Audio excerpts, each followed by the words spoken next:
Supra Vortex. Ahora bien, lo que pueden hacer estos espíritus a veces es una imitación de sonidos del universo físico para influir en las personas del universo físico, ya sea para asustarlas, para tratar de imitar sonidos en el oído medio. Como me estabas comentando la otra vez que sentiste que te hablaron al oído. Y tú me preguntas, con referente a la pregunta que me hiciste al rato de que sentí la presencia, que sentí presencia, sí, cuando te comenté cuando era adolescente, que sentí que había alguien en la casa y que olía a formol, a flores. Claro que sí, esa fue la experiencia. O sí, sentías mucho olor a flores, la Y a formol. esencia. Sí, que esa fue la experiencia que tuve cuando era adolescente, que se murió un familiar y yo acompañé a mi abuelita, que era la hija de mi abuelita, o sea, una tía.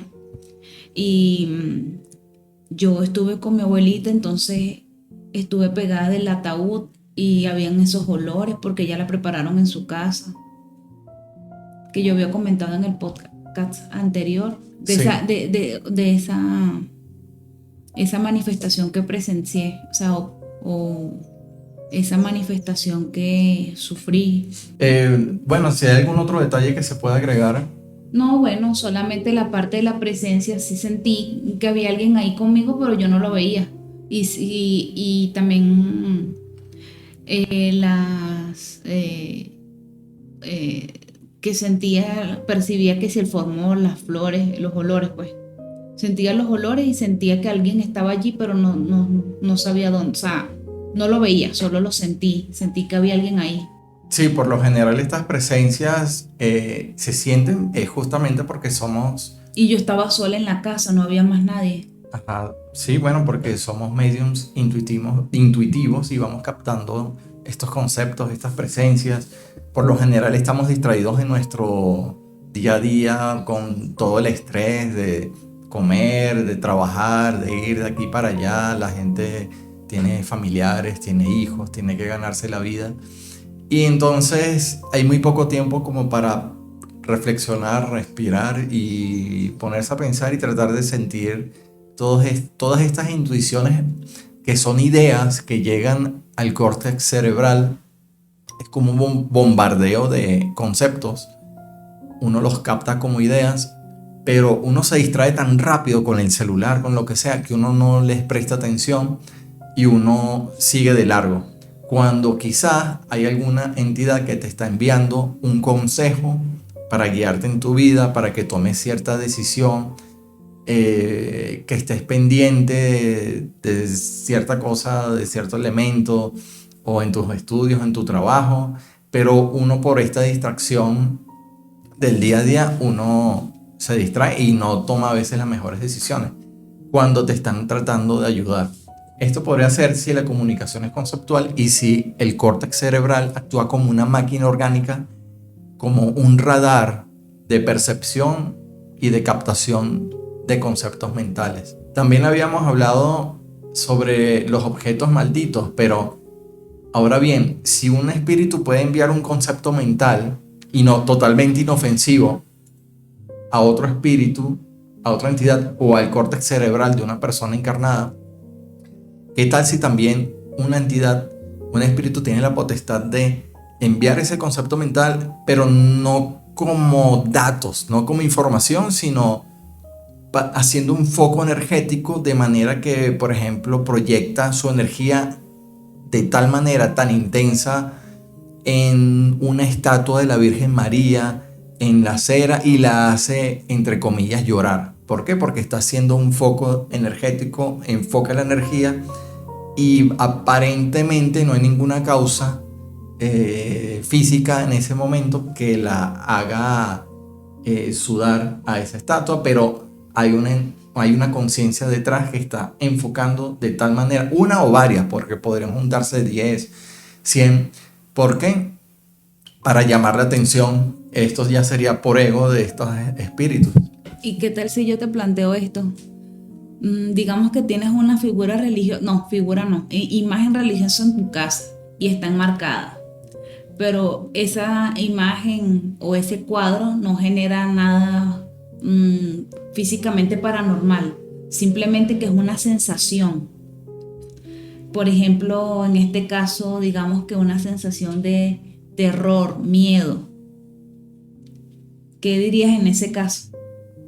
Bueno, en ese caso el espíritu está tratando de enviarle conceptos mentales negativos de terror y de miedo e incluso de depresión al córtex cerebral de la persona que está observando un objeto, puede ser entre comillas que le hayan dicho que es un objeto maldito No, o que es un objeto, una foto de un Hitler. no. A ver, Para que tengas más contexto.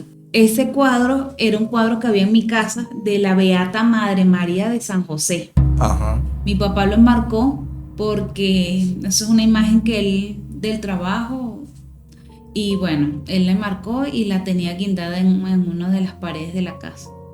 Y cada vez que yo pasaba por ahí, bueno, sí, eso quizás tengas razón de un preconcepto, porque yo tenía una amiguita que su mamá era cristiana evangélica, entonces digamos que me metió terror a una mentecita de 6 años de que las figuras religiosas no eran buenas, eran malas.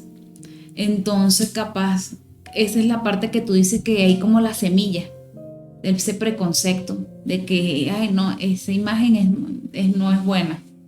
Quizás puede ser que haya nacido de ahí ese preconcepto. Sí, bueno, puede ser porque a veces los preconceptos están muy ligados con los dogmas, que son creencias preestablecidas que tienen las personas, y estas creencias preestablecidas pueden ser positivas o pueden ser negativas e incluso pueden ser impuestas de padres a hijos o de una autoridad eclesiástica, una autoridad religiosa a sus feligreses.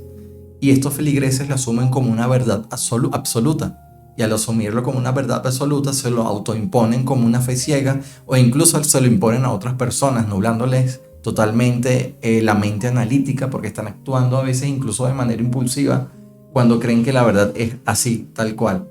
Y pueden asociar un elemento, una foto, una imagen, una virgen, una beata, Madre María de San José. E incluso se puede distorsionar la realidad de lo que es esa foto cuando esa foto no tiene nada que ver en realidad ni con lo bueno ni con lo malo, sino que simplemente es una foto. Sí. Ya el concepto que tiene la persona sobre ese objeto es lo que le da el verdadero poder. O sea, el poder se lo da a la persona. El poder de lo bueno y de lo malo se lo da la persona. Es igual a las palabras. Si yo te digo a ti que eres bruta, ajá, ¿pero qué? El poder el poder a las palabras que yo te estoy diciendo, se lo das tú a mis palabras. Si Sí. alguien te insulta, o sea, ese poder se lo está dando uno a esas palabras. Sí, ok, pero ponte en mi caso, a mí me dijeron eso y ya yo me olvidé. Pero yo empecé a sentir cosas raras en la casa. Cada vez que yo pasaba por frente a ese retrato, yo sentía miedo, yo no sabía por qué. Así a mí me hablaron de eso, pero yo, como niño de 6 años, ¿qué? Tú no le tomas tanta importancia. Puede haber un poco de sugestión también, porque puede que te repitan mucho. Esa persona es mala, este objeto es malo, y te lo repiten tanto que tú como que empiezas a No, dudar, y sí, será que pero ese es sí. en el dado caso de que la persona viviera contigo, pero en este caso era una vecina y yo iba a jugar con su hija y eso me lo dijeron fue una vez, Claro, y está que cuando uno es niño, no sé qué edad tenías, es pero como seis, bueno, 6 años. imagínate, más bien tenías mucho criterio para esa edad. Pero cuando uno es niño, uno es más susceptible a saber qué es bueno, qué es malo, es más difícil tener discernimiento sobre cuestiones, sobre todo que son más existenciales, Mm, pues porque hay menor conocimiento de causa. ujú.